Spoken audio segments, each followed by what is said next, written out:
Dead Code Diaries. The year was 2094, and humanity was nothing more than a memory. Cities lay in ruins, swallowed by creeping vines and silence. Skyscrapers were hollow shells, their windows gaping like broken teeth. Highways were strangled by moss, cars rusting where they had stalled decades ago. Inside one such city, in a crumbling apartment building, sat Elias Rowe.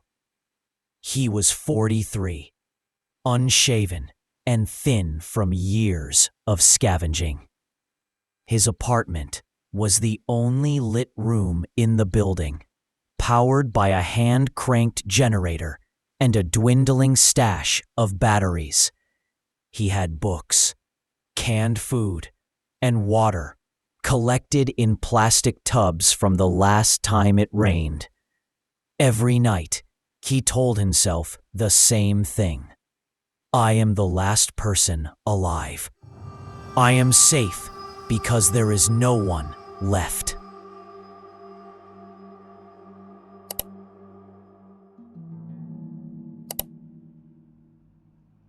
Elias's days were monotonous. He would wake with the sun, check his traps for rats, walk the streets for supplies, and return before nightfall. He had learned not to linger after dusk. The world was too quiet, and sometimes, in that silence, he swore he heard footsteps that were not his own. One evening, Elias sat in his room, chewing on cold beans from a dented can. The radio he kept on his desk emitted nothing but static. He hadn't heard another human voice in years. He muttered aloud to himself, the sound of his own speech keeping him sane. Another day down, Elias. Still here.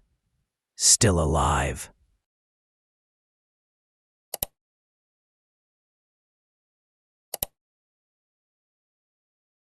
That was when it happened. 3 sharp raps echoed through the silence. Elias froze. His spoon clattered to the floor. His breath caught in his throat. For a long moment, he thought he had imagined it. Then it came again, slower this time. The sound came from his apartment door. His first instinct was joy. Someone else had survived, but the joy drained away quickly, replaced by dread. If anyone had survived, where had they been all these years? Why now? And why at his door? Elias whispered to himself, "No one's left. No one's left but me." He crept to the door, pressed his ear against the wood. Silence. No shuffling feet, no breathing. Just the hum of his little generator. "Who's there?" he croaked, his voice trembling. No answer. His hand shook as he reached for the lock. But then a voice came. A woman's voice. Calm. Familiar. Elias, open the door. It's me.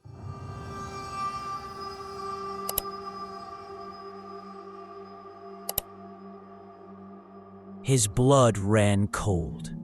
The voice was his sister's, Lydia Rowe, dead for almost 20 years. He had buried her himself after the plague took her. He stumbled back from the door, knocking over his chair. "No, you're not real. You can't be real." But the voice persisted, soft and pleading. Please, Eli. You don't have to be alone anymore. Let me in. He covered his ears, muttering, "It's not her. It's not her." But the knocking grew louder, faster, shaking the door on its hinges. The lights flickered, the generator sputtered, shadows stretched across the walls. Elias backed into the corner of the room, clutching the spoon like a weapon. Then, silence. The knocking stopped.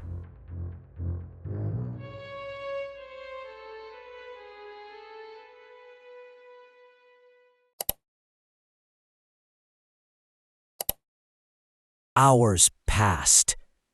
Elias sat awake, staring at the door. Every creak of the building made him flinch. When dawn finally broke, he dared to check. Slowly, he unlocked the door and pushed it open. The hallway was empty. Dust drifted lazily in the morning light. But on the floor outside his door, smeared in something dark and wet, were the words, "You are not the last." His heart hammered. He slammed the door shut, barricaded it with the desk, and paced the room. For the next few nights, the knocking returned. Sometimes it was Lydia's voice. Sometimes it was his mother's. Once, it was his own voice, whispering, "Elias, let me in." One night, after days without sleep, Elias broke. He shouted at the door, "Fine, you win. I'll open it." He yanked the barricade aside, flung the door wide. Standing there was himself. Another Elias, pale and gaunt, with hollow eyes and a twisted grin. The double stepped forward, voice dripping like oil. "I told you, you don't have to be alone anymore." Before Elias could move, the double lunged, forcing him back into the room. The door slammed shut behind them. Days later, the apartment sat silent again. The spoon lay on the floor. The barricade had been torn aside. The bed was empty, and on the inside of the door, scratched deep into the wood, were new words. "Now I am the last."